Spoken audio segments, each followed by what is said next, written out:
자, 그러면 163페이지로 가셔. 구원의 완성. 시작이 있으면 완성이 있겠죠? 예. 자, 그래서 성경에 보면은 perfect, 완전하라 할 때 그 완전이란 말이 완성되라 이런 뜻이에요. 지금 하나님의 자녀로 신분은 획득했는데 자, 완성이 되죠.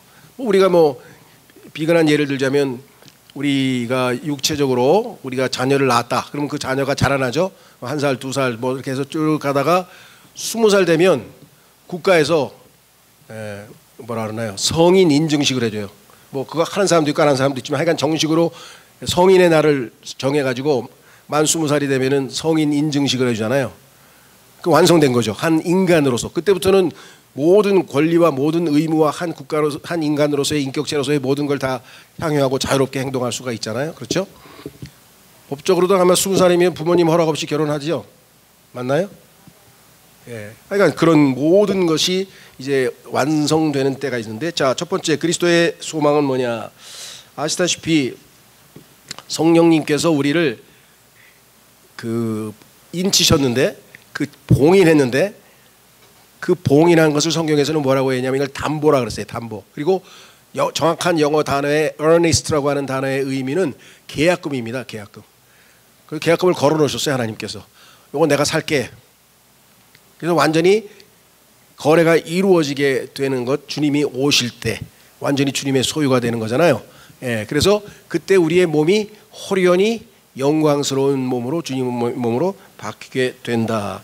그래서 이것이 우리 그리스도에게는 뭐라고 얘기했는가 하니 몸의 구속이라고 성경에 써 있어요. 혼의 구속은 이미 받았는데 몸의 구속은 아직 안 이루어졌죠. 자, 57번 성경 구절을 보시면 뭐라고 되어 있냐면 57번은 허욱 형님한테 이제 띄우라고 말씀드린 거니까요. 로마서 8장 22절 23절을 읽겠습니다. 이는 창조 세계가, 상조 세계 전체가 지금까지 고통으로 함께 신음하며 산고를 치르고 있음을 우리가 알기 때문이라.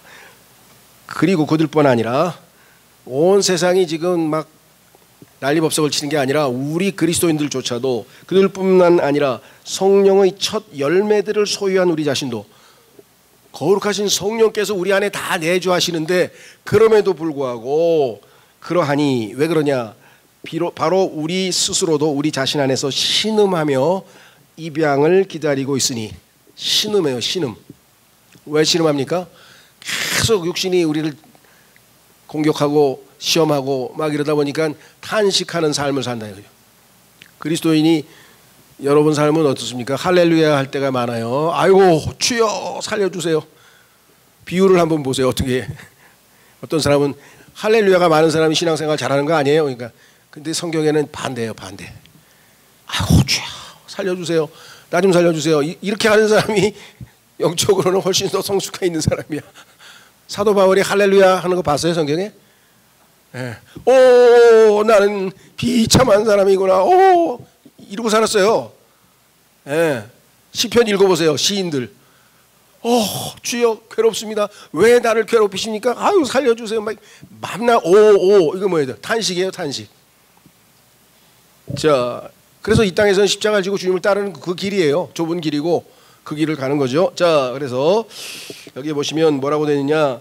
우리 자신 안에서 신음하며, 자연만 신음하는 게 아니고 성령을 지닌 우리도 신음하고, 놀라운 사실은요 우리 안에 내주하시는 성령께서 신음하면서 우리의 기도를 하나님께 전달하고 있다는 거예요. 성령님께서 신음하면서 우리를 도와주고 계신다는 거예요. 자 그래서 곧 우리 몸의 구속이라. 이 몸이 말썽이잖아요. 이 몸의 욕망, 이 몸이 나를 자꾸만 시험 들게 하고 자꾸만 빗나가게 만들잖아요. 그렇죠? 자 그래서 우리는 넘어가셔서 이제 그 다음 테마가 뭐냐면 예수님의 재림입니다. 자 예수님의 재림에 대해서는 사실은 여기는 그냥 짧게 썼지만 성경의 주제가 뭐냐 그러면 예수님의 재림이에요. 그래서 예수님의 재림을 첫 번째로 설교한 사람이 누굽니까? 누구예요? 예수님이 다시 오신다. 예, 우리 엄상철 형제님 목소리가 제일 크네. 에녹이 유다서에 보니까 예수 그리스도의 재림, 수많은 성도와 함께 오셔서 경건치 않은 자를 심판하신다고 계속. 근데 에녹은 어떤 사람입니까? 첫 번째로 휴거된 사람이잖아요. 성경에 뭐라고 써있냐면 300년을 하나님과 동행하다가 그 다음에 뭐라고 써있어요? 없더라. 없어. 얼로 가버렸어. 예? 하나님께서 고단한 삶을 살았구나, 이리 오너라, 뭐 그런 얘기는 성경에 안 써있지만 가버렸어. 그냥 성경에는 그냥 없다고 써있어요. 그게 우리를 예표하는 거예요. 우리 이 땅에서 살다가 갑자기 없네. 거기에 해당되는 사람이 우리예요. 그게 올라가는 거예요, 우리가. 자, 이것을 성경에서는 휴거라고 하고 또 첫 번째 부활이라고 하는데, 왜냐하면 우리보다 앞서 죽은 성도들 있잖아요. 그 성도는 살아서 올라가는 게 아니고 부활해서 올라가야 될 거 아니에요. 그래서 어떤 분이 그런 얘기를 하더라고요. 하나님은 공평하시기 때문에 휴거가 먼저 일어나는 게 아니라 이 사람들이 부활해가지고 땅에서 올라올 때까지 그 다음에 같이 올라갈 거다. 올라온 다음에 뭐 손잡고 같이 올라가겠죠. 그러니까 어쨌거나 그것이 이제 우리가 기다리고 있고, 주님께서 마중 나오셔서 공중에서 재림한다는 거. 공중 재림. 두 번째는 비밀스러운 재림. 이 세상에 있는 사람은 아무도 몰라.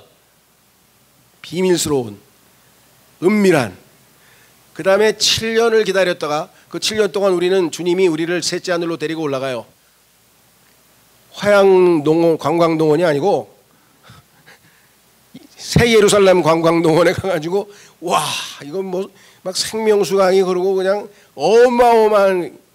그리고 거기서 안타까운 것은 바로 어린 양과 혼인하면 좋겠는데 영 상태가 불량해. 이게 옷차림도 그렇고 이게 뭐 거기서 한번 뭐예요? 정결케 하는 게 있어요. 그게 뭐냐?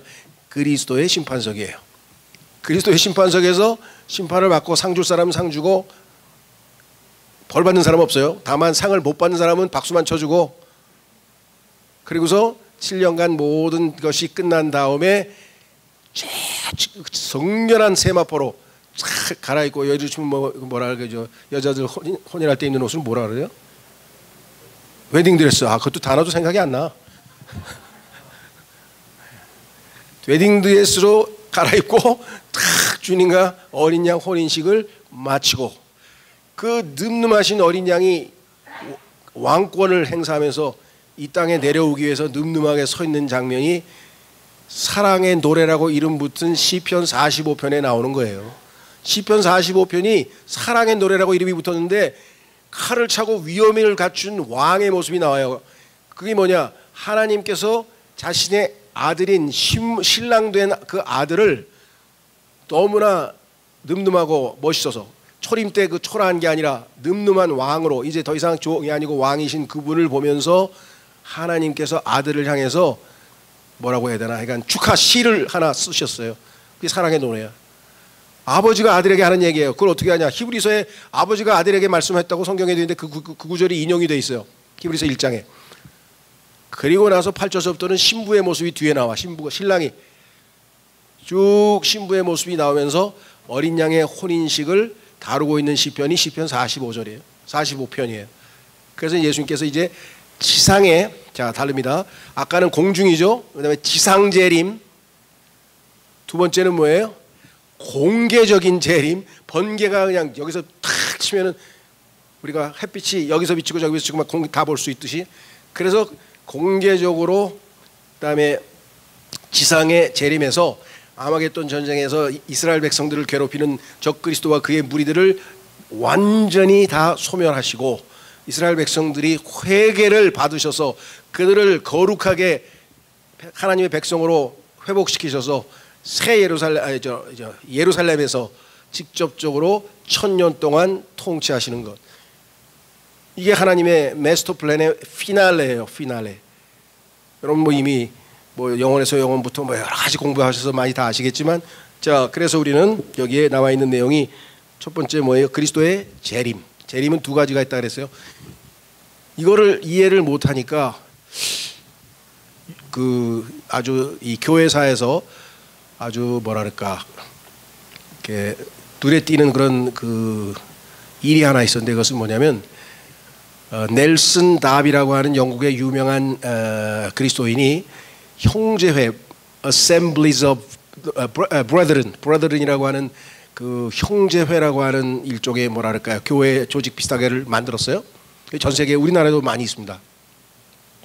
전도 출판사에서 책도 많이 내고 그런데 그 형제회의 일종의 창시자죠.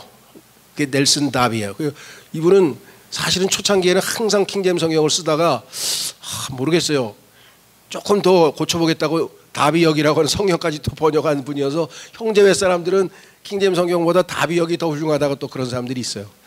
근데 그거는 제가 볼 때는 아닌 것 같고요. 어쨌거나 그 후계자, 사실 말하면 후계자가 뉴턴이라는 사람이 있었어요. 아주 아름답고 야 이런 교회가 있나 정도로 했는데 거기에는 두 가지 핵심적인 뭐랄까 우리하고 차이가 있는데 하나는 뭐냐 교회에서 목사라는 용어를 안 씁니다. 다 형제예요. 그래서 형제회야. 예, 그건 좋아.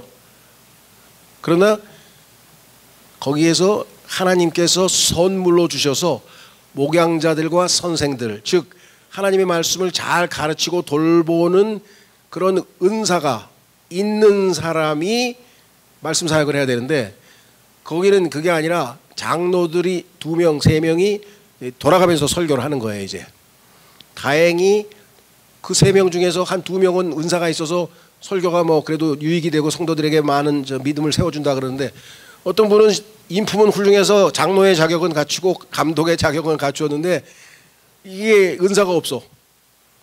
그럼 밤낮 뭐 자기 옛날 얘기하면서 그냥 뭐 예화 몇 개 하다 그냥 끝나버리는 거예요.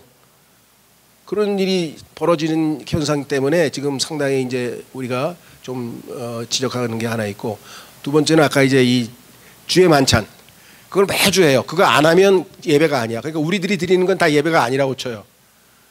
그 다음에 세 번째 여자들이 예배 드릴 때 머리에다가 하얀 면사포 같은 걸 써요. 고린도전서 성경 구절을 잘못 해석해서 나온 거예요. 그리스도인들에게는 이러한 풍습이 없다고 성경에 써 있는데 그걸 잘못 성경을 해석해가지고 거기다 머리에다 써요. 나는 하나님 아래에 있다, 권위 아래에 있다는 것을 상징적으로 보여준다는 그런 의미인데 어쨌거나 그 중에서 가장 심각한 게 뭐냐 이 교회가 둘로 쫙 쪼개졌어요. 그게 바로 휴거 때문이었어요. 재림. 우리는 성경에 보니까 뭐예요? 공중재림, 즉 휴거가 있죠. 그 다음에 예수님의 지상재림이 있죠. 그런데 지상재림 직전에 성경에 보니까 휴거가 한 번 더 있어. 7년 동안 유대인들이 끝까지 짐승의 표를 받지 않고 저기 여기 뭐야 저 표 안 받고 형상에 절 안 하고 끝까지 견뎌서 구원받은 사람들을 그 사람들을 하나님께서 데리고 올라가시는데 성경에 마태복음 25장에 휴거가 한 번 더 나와. 근데 이분들은 이것은 유대인들의 즉 환난 성도의 휴거라는 것을 모르기 때문에 성경에 뉴턴은 어떻게 했어요? 뒤에 있는 휴거를 진짜 휴거로 생각한 거야. 그래서 교회는 환난을 통과한다고 가르쳤어. 왜? 맨 뒤에 있으니까. 7년 끝부분에 휴거가 있으니까. 그런데 넬슨 다비는 무슨 소리냐 주님의 신부를 주님께서 시험당하지 않게 하겠다고 성경에 여러 번 약속을 했는데 우리는 환난 전 휴거다. 교회 성도들은 환난 전 휴거 맞아요. 그런데 환난 성도는 한 번 더 있는데 존 뉴턴은 이걸 모르고 이걸 교회 성도들인 줄 알았어. 그래서 어떻게 생각했느냐 지금 이 시대의 그리스도인들의 모습이 그 모습 그대로 하늘로 가면 주님이 실망하실 거예요. 그래서 7년 동안 그냥 용광로에 집어넣어가지고 그냥 단련을 시켜가지고 그냥 정금같이 만들어가지고 샥 올라가야 되지 않겠습니까 여러분? 이러니까 그냥 맞습니다 맞습니다. 말로는 너무나 그럴싸하니까. 근데 자기가 만들어낸 왜? 환난 성도라고 성경에 써 있어요. 휴거 이후에 다시 한 번의 휴거가 있다는 걸 몰라가지고 환난 전 휴거파 다비파, 환난 후 휴거파 존 뉴턴파가 쫙 해졌어요. 우리나라에 있는 그 지방교회는 형제회는 다행히 넬슨파예요. 넬슨 다비파야. 그래서 환난 전 휴거는 우리하고 교리가 같아 다행히. 근데 뒤에 있는 걸 해석을 못하지. 이게 뭔지를 잘 모르지. 자, 그래서 재림에 대한 얘기는 이렇게 현재 달라져 있고요.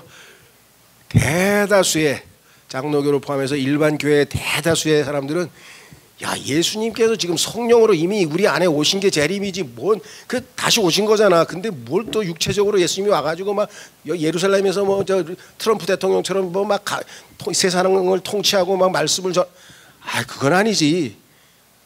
그거는 영적으로 해석을 해야지. 그 물질적으로 해석하면 되겠어? 이게 우리나라 거듭난 그리스도인들의 70-80%는 이렇게 또 믿어요. 그러니까 우리가 재림 얘기하면 뭐예요? 미친놈들, 아유, 하늘 올라가는 그 생각, 아주 그냥 강박관념에 쌓여 있어 그냥. 막 또 그렇게 욕을 해요. 지상에서 열심히 살 것이지 뭐 이 땅에서는 엉성하게 살면서 뭐 하늘나라로 가다 밤낮 그런 생각만 하고. 그러니까 우리도 지상 생활을 열심히 하면서 하늘을 소망해야지. 엉성해 가면서 그런 하면 욕을 먹을 만해. 근데 저부터 시작해가지고 야, 너는 이 지상 사는 거냐? 뭐 머릿속에 지금 하늘만 들어가 있는 거냐? 친구들도 저를 욕하거든요. 이 땅에서 살라고, 이 땅에서. 그렇게 희생하고 싶으면 나를 섬기라고. 자, 마지막 심판. 마지막은 아닌가요? 심판. 중요한 건 뭐냐? 예수님이 지상 재림했을 때는 성경에 뭐라고 돼 있냐? The day of the Lord. 주의 날이라고 돼 있어요. 구약 성경에. That day. 그날이라고 돼 있어요. 그날, 주의 날. 그날은 뭐예요? 분노의 날, 진노의 날, 심판의 날, 환난의 날. 이 땅에 적그리스도를 포함해서 하나님을 대적한 무리들을 하나도 남기지 아니하고 모조리 다 척결해버리는 어마무시한 날이에요. 그게 주의 날이에요. 우리는 그리스도의 날이잖아. 휴거는 우린 그리스도와 함께. 그래서 그 심판은 의로운 심판이기 때문에 천사들이 의로우시다, 그분의 심판은 의로우시다고 계시록 마지막에서 그냥 제일 먼저 심판당하는 게 누굽니까? 바벨론 17장 영적 바벨론, 18장 정치적인 바벨론.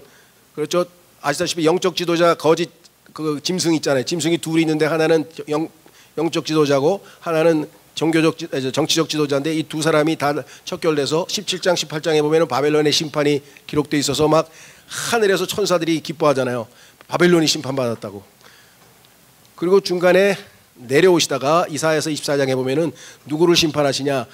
공중에 있는 악한 자들 있죠. 스랍 뭐 하여간 그 악한 타락한 천사들 뭐 해가지고 마귀의 졸개들이 지금 둘째 하늘에 있다고 성경에 썼잖아요. 높은 곳에, 영적 높은 곳에 있는 악이라 그랬잖아요. 그 자들을 심판하는 내용이 또 성경에 나와요. 이사야서에서. 그 다음에 이제 지상으로 내려와가지고 지상에 있는 사람 대청소, 깔끔하게 청소 다 해요. 그리고 독수리들이 쫙, 왜? 주님이 왕으로 등극하시는데 깨끗하게 청소해야 되잖아. 그래서 그 아프리카 대륙에서 그냥 시체들이 그냥 독수리 날라가지고 깨끗이 청소해 버리듯이 성경에서 그 시체가 있는 곳에 독수리가 있다는 얘기가 왜 이렇게 잘 나오냐? 마지막 청소예요. 깨끗하게 청소해서 주님이 이 천년왕국의 에덴의 타락 이전의 에덴의 모습대로, 에덴의 동산에 있는 그 모습대로, 야, 그때는 뭐 포도 하나를 먹으면 밥 다 먹은 거잖아요. 어깨에다 메고 와야 되는데 포도 한 송이를.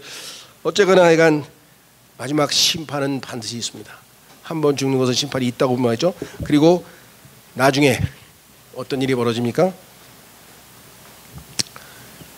여기서 지금 170페이지에 나와 있는 부활은 아까 이미 언급을 했습니다. 그것은 뭐냐면 휴거가 일어날 때 구원받고 죽은 하나님의 자녀들이 저 밑에, 그렇죠? 이 소위 말하면 무덤에 묻혀 있던 사람들이 혼은 하늘로 갔지만 몸은 땅에 묻혀 있잖아요. 그 혼들이 일어나죠. 죄송합니다. 그 육체가 다시 결합돼 가지고 일어나서 예수님께서 부활하신 후에 유대인들의 그 구약 성도들도 그렇게 혼이 부활해 가지고 예수님과 함께 들려 올라갔다고 성경에 써 있잖아요. 자, 그래서 부활에 관한 내용도 우리가 이미 잘 살펴보았습니다. 자, 그래서 마지막 뒤에 175페이지 가시면 이제 하나님의 나라 이렇게 했는데 우리는 나라라고 안 하고 왕국이라고 그러죠. 킹덤이니까 킹덤. 네이션으로 안 돼 있고 킹덤으로 돼 있습니다. 자, 그래서 성경에 따르면 하나님은 물질 세계를 창조하신 물질 세계의 최고 통치자고, 그 다음에 영적인 존재들을 엄청 창조하셨잖아요. 스랍이 있고 그룹이 있고, 그렇죠? 또 천사들도 있고. 그래서 우리도 거듭나서 영적 존재가 됐잖아요. 그러니까 영적인 통치와 물질적인 통치를 다 하고 계셔서 물질적인 통치를 하는 영역을 성경에서는 The Kingdom of Heaven, 하늘의 왕국이라고 그랬어요. 하늘의 왕국. 그 다음에 영적인 영역을 통치하는 부분을 Kingdom of God. 왜 그럴까요? God is a spirit. 하나님은 영이시니까 Kingdom of God, 그는 spiritual kingdom이에요. 그래서 하나님의 왕국은 뭐예요?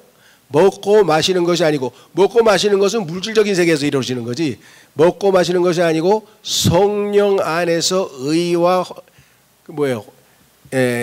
화평과 기쁨이라, 환이라.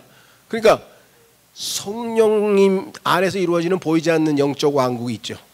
그래서 이 하나님의 왕국에 대해서도 성경에 정확하게 두 가지가 구분되어 있는데, 제가 알기로 아마 90% 이상일 겁니다.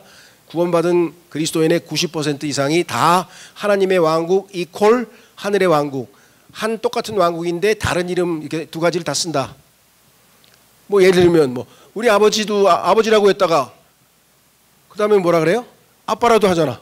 뭐 예를 들면 뭐 그러듯이 하나님의 왕국이라고 했다가 뭐 하늘의 왕국이라고 했다가 뭐 그렇게 뭐 미래 왕국이라고 했다, 뭐 그럴 수도 있는 거 아닌가? 뭐 이렇게.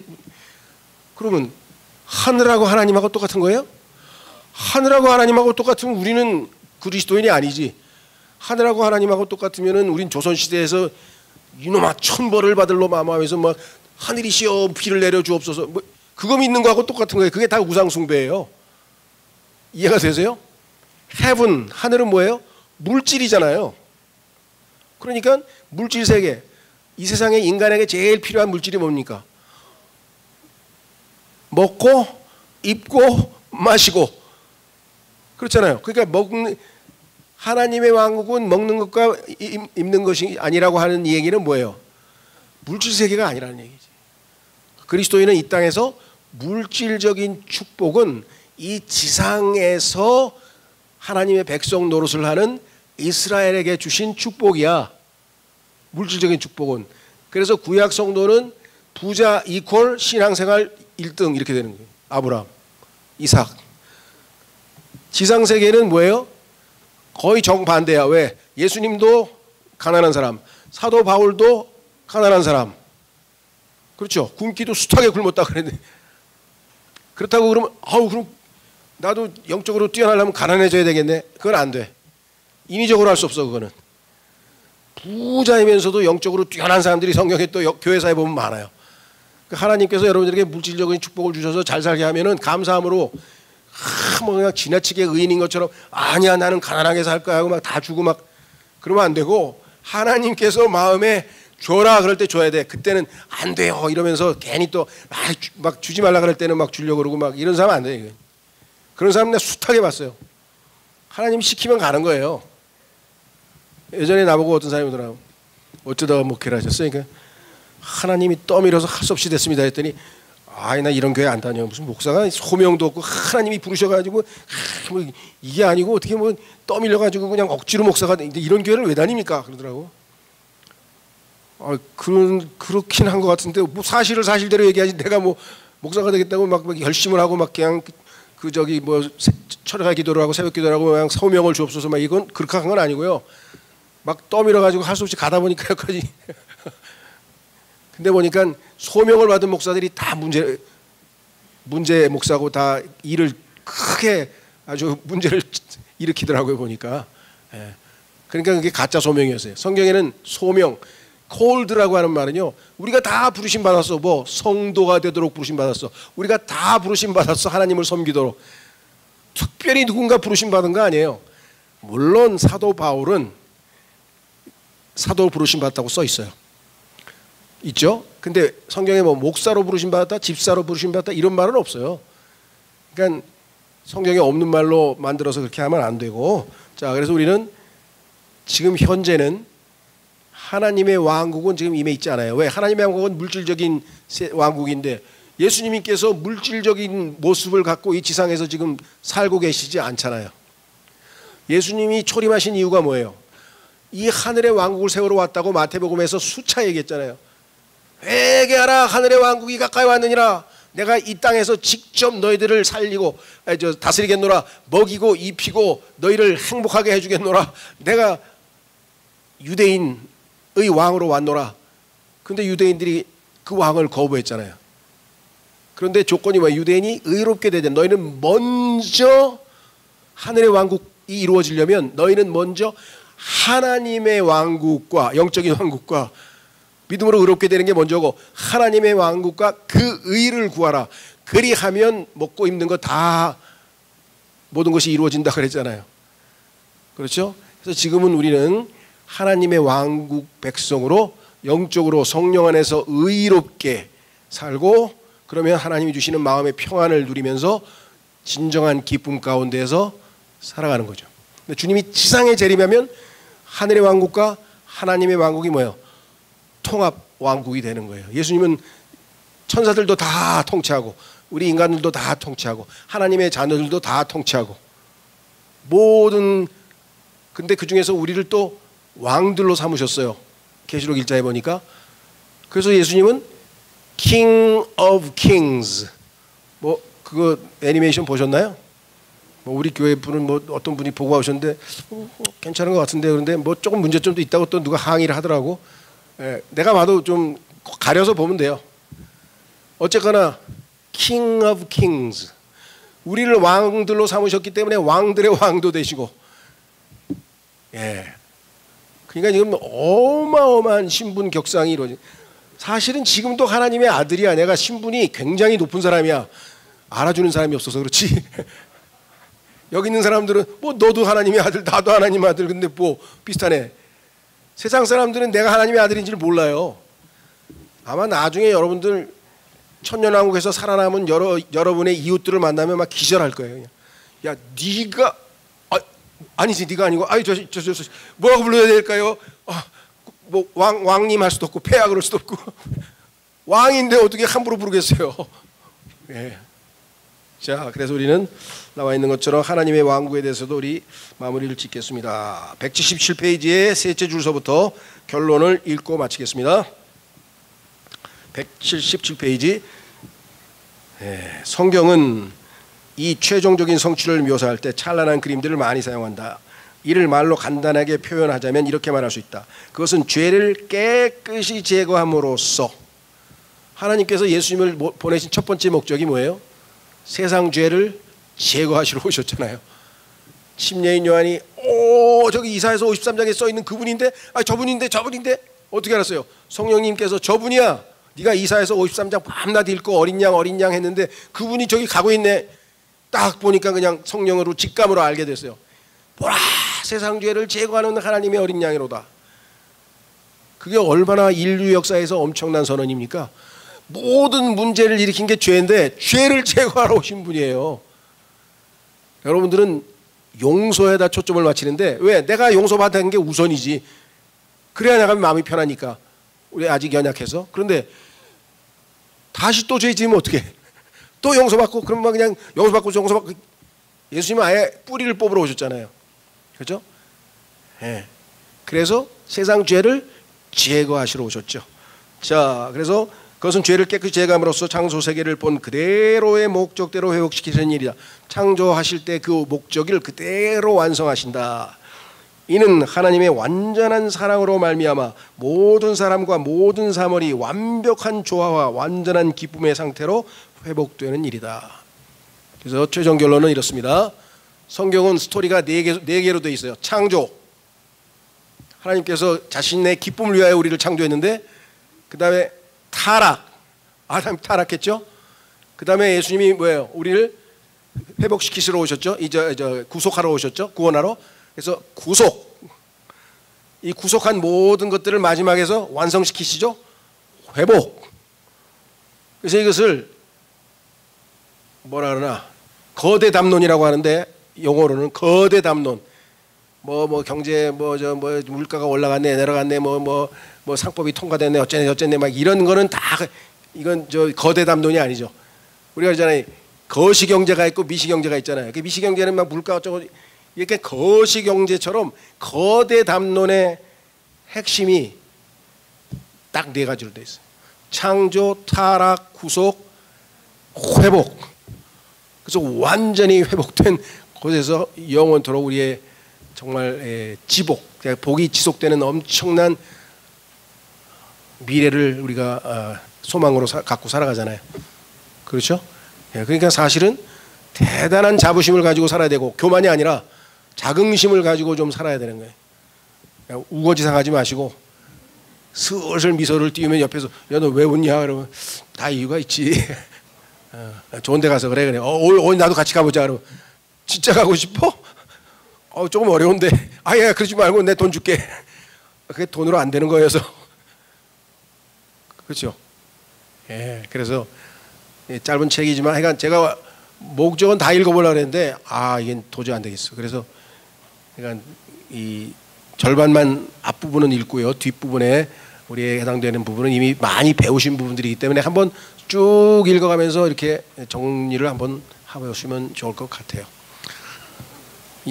그래서 정말 행복한 순간을 맞았는데 마지막에 그냥 점심 먹고 출발하기 전에 뿅 하고 올라가면 너무나 좋겠는데, 제가 우리 교회 수련회 안 오신 분들에게 거의 협박성 발언을 하려다 말았어요. 성령님께서 hold peace, 입 열지 말라고 하나님께서 멈추라 그래서 멈췄는데, 우리는 화양관광노원에서 휴거 될 겁니다. 여러분 안녕. 여러분 안녕. 하려고 했는데 하나님께서 아직은 허락을 안 하시네. 기도하고 마치겠습니다. 하나님 아버지, 고맙고 감사합니다. 주님께서 저희의 이 더위에, 이 폭염에, 이 참 난리 법석인 세상에서 우리를 불러내셔서 이렇게 쾌적하고 또 이렇게 좋은 환경에서 저희가 풍성히 하나님 말씀을 배우고 하나님을 묵상하고 찬송을 하고 또 교제하고 또 좋은 음식을 먹고 좋은 하나님이 창조하신 아름다운 자연 세계도 맛보고 아버지 하나님 황홀한 시간들을 보냈습니다. 다시 저희는 이제 일상으로 돌아갑니다. 주님, 매일매일의 삶에서 주님의 도우심과 은혜 가운데 성령의 인도하심을 받아서 참으로 한 걸음 한 걸음씩 성화의 길을 걷고 주님께서 우리의 몸을 구속하셔서 정말 우리의 소망이 이루어지는 그날까지 우리가 믿음으로 주님을 따르는 신앙생활에 부족함이 없도록 해주시기를 원합니다. 이번에 배운 말씀들을 통해서 확고부동한 소망 가운데 주님을 따르는 성도들이 다 되게 하시고, 돌아가는 발걸음도 함께 해주시고 다시 일상으로 복귀할 때도 피곤치 않게 저희가 정상적인 생활하기에 어려움이 없도록 해주시기를 원합니다. 아버지 하나님, 이 수련회를 준비하기 위해서 준비한 손길들이 많이 있습니다. 모든 필요한 것들을 구입하고 또 정리하고 또 계획하고 이런 모든 것들을 수고하신 형제들, 또 자매님들, 또 봉사하신 모든 분들, 알게 모르게 또 좋은 소위 말하면 간식도 보내주시고 또 정말 사랑도 실천하게 해주신 많은 분들로 인해 진심으로 고맙고 감사합니다. 계속해서 이 아름다운 주의 공동체가 주께서 하나 되게 하신 것을 힘써 지키는 가운데 주님께서 저희를 부르신 진리침례교회를 통해서 주님의 뜻이 성취되기만을 간절히 소망합니다. 아버지 하나님, 마무리하는 모든 순간 집에 도착해서 다시 일상을 회복하는 순간까지 동행해 주시고 임재해 주시기를 간구합니다. 그간 베풀어 주신 모든 주님의 한량없으신 자비와 은혜와 사랑으로 인해 진심으로 감사드리고 모든 말씀을 우리 주 예수 그리스도 이름으로 기도하옵나이다. 아멘.